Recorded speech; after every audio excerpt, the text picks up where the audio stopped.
Il est sympa, mais il parle beaucoup quand même. Je ne vais quand même pas faire de l'autostop. Merci quand même. Quand même is a very short expression that we use a lot in French, but it is very difficult to translate. The word-for-word translation is when same, but it doesn't mean anything. How can you use it in everyday spoken French? And how can you spot whether it's positive or negative in a conversation? Let's dive in.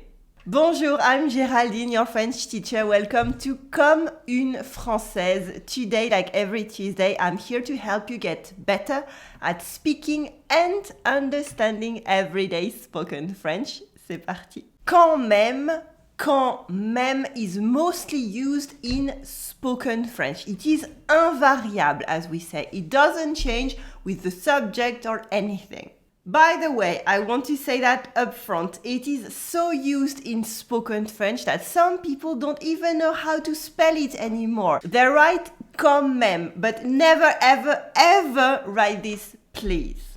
First, you can use quand même when you want to insist on the contradiction between two ideas, the pros and the cons, for example.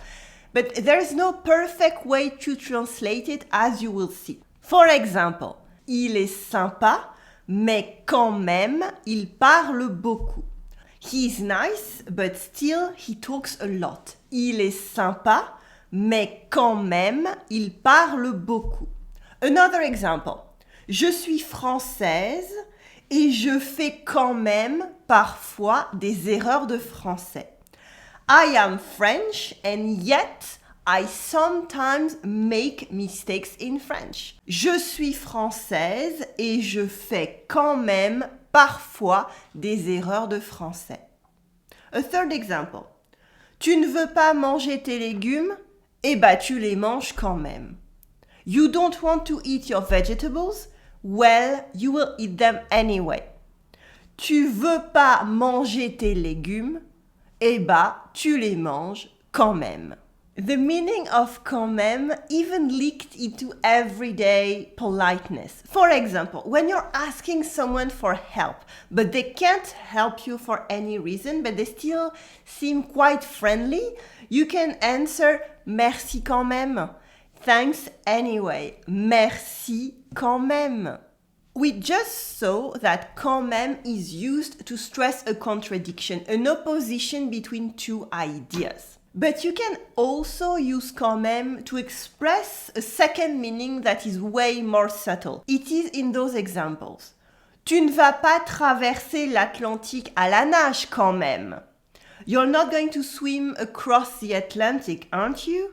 It means tell me you're not going to swim across the Atlantic. Okay, you see the meaning? In French, it is tu ne vas pas traverser l'Atlantique à la nage quand même. You see this meaning of quand même? Let's look at another example. Quand même, arriver avec une heure de retard, c'est pas sympa. I'm disappointed. It's not cool to arrive an hour late. Here the meaning is really arriving an hour late is not nice, it's too much. Okay, the quand même has this meaning of it's too much. In French it is quand même, arriver avec une heure de retard, c'est pas sympa. Here, in those two examples, the quand même is used to express a disapproval.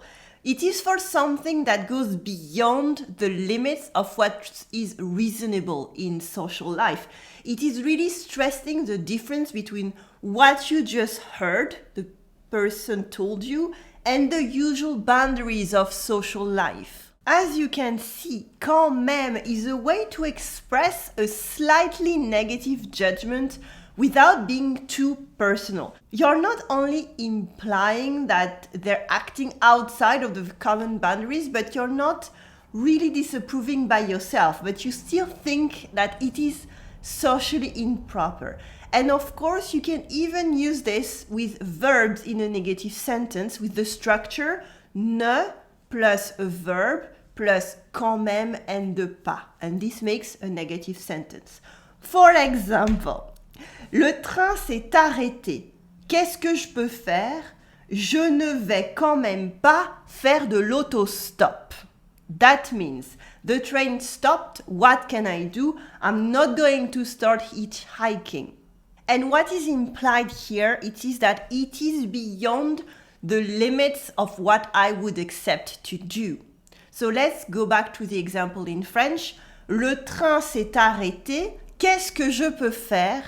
Je ne vais quand même pas faire de l'autostop. Another example. Tu n'as quand même pas mangé tout le camembert. Si? It means you didn't eat the whole camembert, did you? Because that would be extraordinary to eat the whole camembert yourself, and it would be very rude and improper. Tu n'as quand même pas mangé tout le camembert. Si?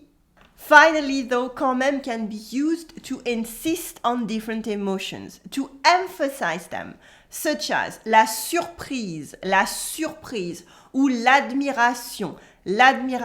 For example, alors ça, quand même, je ne m'y attendais pas. Wow, I was not expecting that. Alors ça, quand même, je ne m'y attendais pas.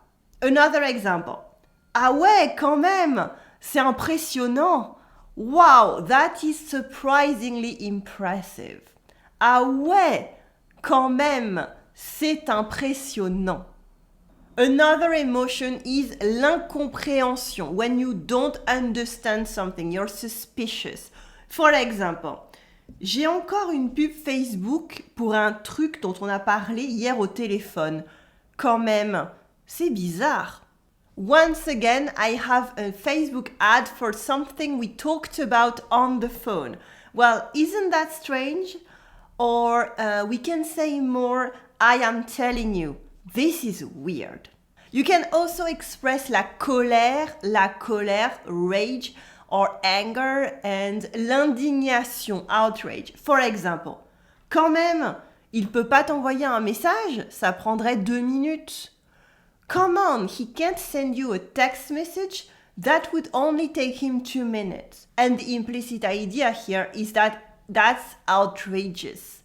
Quand même, il peut pas t'envoyer un message, ça lui prendrait 2 minutes.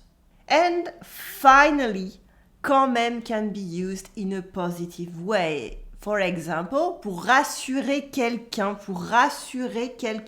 to make someone feel better. For example, c'est pas grave, tu as quand même fait de ton mieux. C'est pas grave, tu as quand même fait de ton mieux. That's not too bad, at least you gave your best, or you still gave your best. So here you go, that's why quand même is so used in spoken French. We can use it for insisting on a contradiction. For example, c'est beau, mais quand même c'est cher. That's beautiful, but still it's expensive. We can use it to express disapproval, something that is not reasonable. For example, quand même, 1 heure de retard, c'est beaucoup.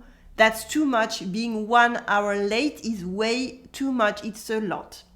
Expressing emotions as well, like surprise, admiration, or even anger. For example, ah ouais, quand même. Oh wow, I'm speechless. Or even politeness and warmth at last. For example, merci quand même, thanks anyway, or je suis quand même là pour toi. I am here for you anyway. One last thing. Did you notice something in the examples I gave you today?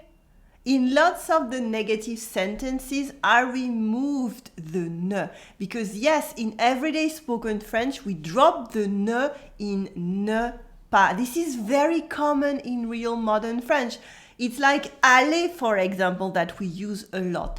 Aller and dropping the ne are very common ways to help you improve your oral comprehension. As soon as you get it, you understand French much, much, much better. That's why I made a playlist right here for you to help you improve your oral comprehension of everyday spoken French. Yes, the fast one. Just click here on your screen and I will see you in the next video. Allez, à tout de suite!